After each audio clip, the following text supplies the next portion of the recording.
Welcome back. I'm now joined in studio by Mcebisi Ndletyana, Professor of Politics at University of Johannesburg. And I must say my producers did reach out to the ANC to give them the right of reply, but they informed us that it is now a legal matter and they will not be commenting any further on this book, Gangster State, Unravelling Ace Magashule's Web of Capture.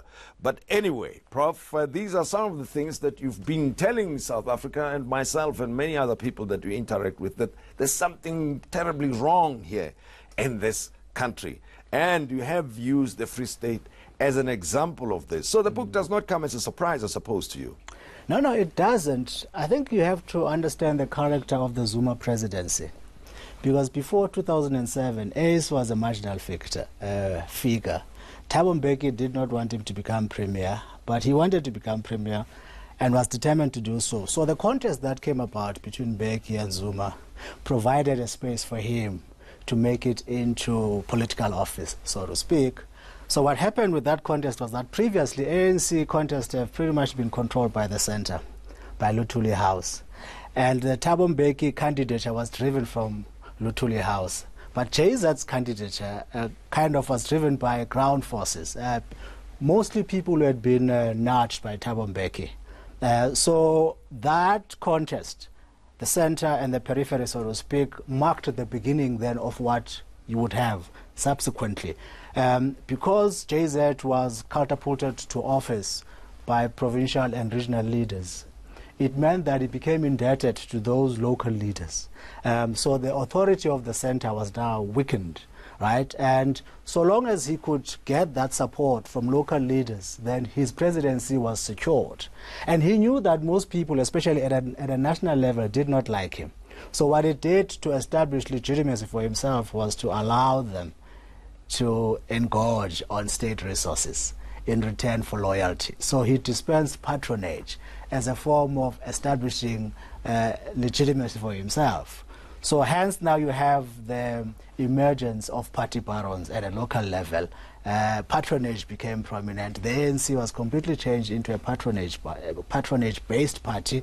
And it became fashionable, for instance, for individuals to serve at a local level because you are likely to make more money there, because the monitoring from the center had become loose, which is what Thabo Mbeki and to some degree Nelson Mandela had exercised previously. But with JZ, because that's how he came into office, he needed to keep that network of ground level support to prop up his presidency. So Ace and them thrived. They became party barons and patronage also. Well, you mentioned the word monitoring, which reminds me that we have a Department of Monitoring and Evaluation, right? A fully fledged national department. And when we hear stories about all the wrongdoing, the corruption and the wastage going on at provincial and municipal level, including within national government departments, one wonders, what do you think the department does? What is it that it's monitoring, you know?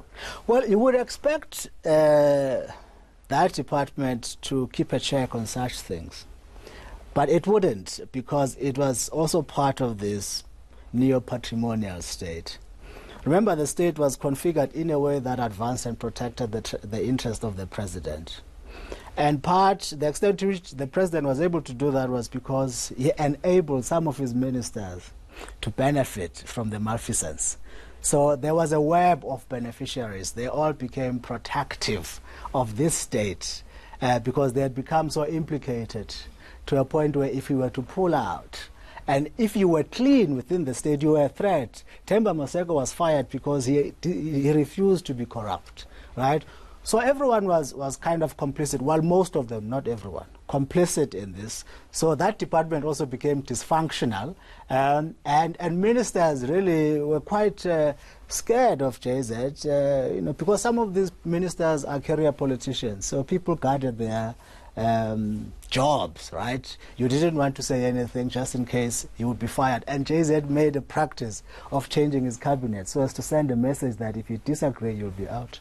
Now, let's go back to the story of Ace Magashule and the fact that he was a marginal figure, as you say, including even at provincial level, but he managed to rise to the top and occupy the role of the premier of the Free State. And now, one of the key roles within the ANC itself. How do you explain his rise to the position of Secretary General, given the allegations that are now in the book, and it appears these are things that have been happening for many, many years, that some of the stuff is not necessarily new. It may be new to other people, at least as far as allegations go. Well, he was part of the Zuma network from 2005, 2006. And these are folks, see, the 2007 contest highlighted the importance of numbers in the ANC, because for the very first time you had a contest of that nature. Previously you didn't have. Presidential contests were pretty much settled. So going to conference, there was no contestation. There was no need to go out and build branches and build numbers. No. But in 2007, because of this contest, people went out to mobilize and brought. For the very first time, KZN's numbers increased. And some of them were cooked, obviously. So the triumph of JZ at that conference re-emphasized the importance of numbers. From then on, people started building branches, creating more and more bogus branches. So that is why when they went to Mangaung in 2012, their support had grown. But Ace was not universally popular in the Free State. This is part of the interesting thing, because sometimes we confuse dominance with popularity. He became dominant because of his manipulation of processes within the ANC at that in that province, because he has been taken to court twice, I think. His own PEC could not go to the anniversary conference of the ANC because he had been taken to court for rigging electoral processes, and the court affirmed that decision. So this is an individual who's adept at manipulating, at getting around laws. So long as he prevails, he doesn't care for the law. So going towards Nasrec, therefore, the practice of creating bogus branches, faking membership had become quite entrenched, especially from 2007. So by the time they get to Nasrec, they've managed to amass enough support. And of course, there's all sorts of questions as to whether or not he won legitimately against Senzo Mchunu. Now, he's now the Secretary General, and this is a very important role within the ANC, and he's serving under the current leader, President Cyril Ramaphosa. What does it say about the dynamics of the ANC leadership at this time? That's one part of the question. And the other thought around it is that it's now election time, or electioneering time, and a couple of weeks, about a month to go before the elections. The complaint from the ANC, at least in the statement reacting to the book, is that this is an orchestrated attempt to undermine the ANC's election efforts. So those are the few ideas that I'm putting together, Prof, and I would like to hear what your response is to the statement and the background that you gave us, and the fact that Ace is Secretary General of the ANC under Cyril Ramaphosa. Well, the ANC went into Nasrec divided. Cyril's victory was very slim. And of course, they spoke about unity. They even composed a song about unity. But the unity that they were talking about was fake. And you have these orchestrated appearances that are meant to project unity, when in fact there's no unity. I'm saying so because Ace himself had been publicly plotting against Cyril Ramaphosa. In one clip, for instance, speech in Durban, he says the new president of the ANC is not a real authentic president of the ANC. Don't worry, comrade, we can mobilize and take back our ANC. You also remember that there was a meeting at Maharani Hotel in Durban. Ace was called by a journalist that we hear that you had a meeting with Mr. Zuma in Durban on this day. Is it true? He said, no, I haven't been at a meeting, this and that. And Sunday Times published pictures showing that. And when he didn't answer, he came up with all sort of fanciful. So we know that he's been working against Cyril Ramaphosa. So that's a divided ANC, not working towards this uniform goal. And now the reaction to the book is typical of that. I'm a bit surprised by Dakota Lekgota's response to this. I thought he would have learned from Gwede Mantashe's response when Nkandla made headlines. Gwede was secretary at the time, said the ANC does not own a residence called Nkandla. Whoever owns Nkandla must respond, right? So the ANC cannot speak on behalf of Magashule, who's being accused of all sorts of corruption, because he was not implementing ANC policies in stealing the money. ANC doesn't have a policy or resolution that says, thou shalt steal.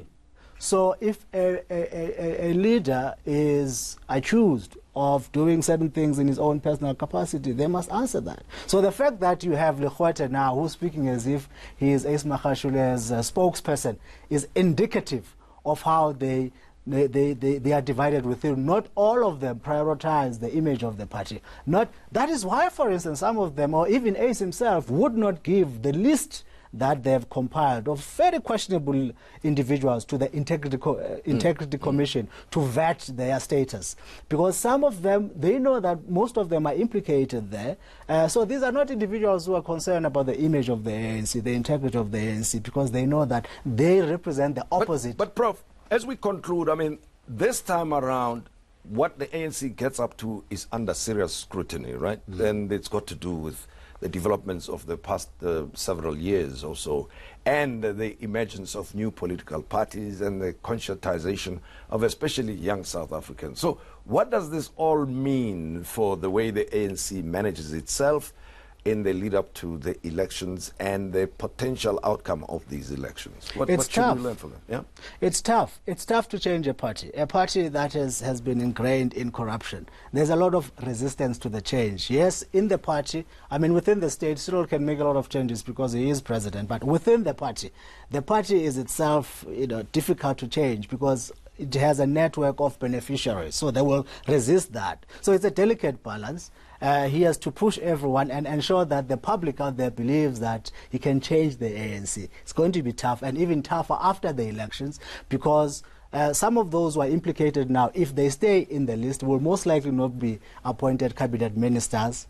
Secondly, the number of seats in the cabinet are going to be reduced. So you're going to have a lot of unhappy people in that parliament. And added to that, some of them who are at Luthuli House are likely to go to parliament, and those are people who've been helping Cyril. So what you're going to have, unless they make some other decisions, Ace left alone very strong to continue his anti-Cyril campaign. So for Cyril to complete his term after re-election, he has to ensure that he bolsters his hold over Luthuli House, because the future of the ANC presidents, as we know, especially of this president who is threatening a lot of corrupt elements within the ANC, depends on him establishing a firm grip on Luthuli House.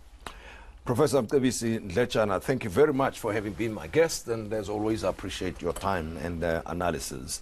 He is a professor of politics, University of Joburg, and after the break, we will be turning our focus on the levels of poverty in South Africa and the global efforts to reduce poverty around the world, a new initiative to encourage businesses to play a role in improving the quality of people's lives. And Dr. Padi Lehotla is going to be my guest.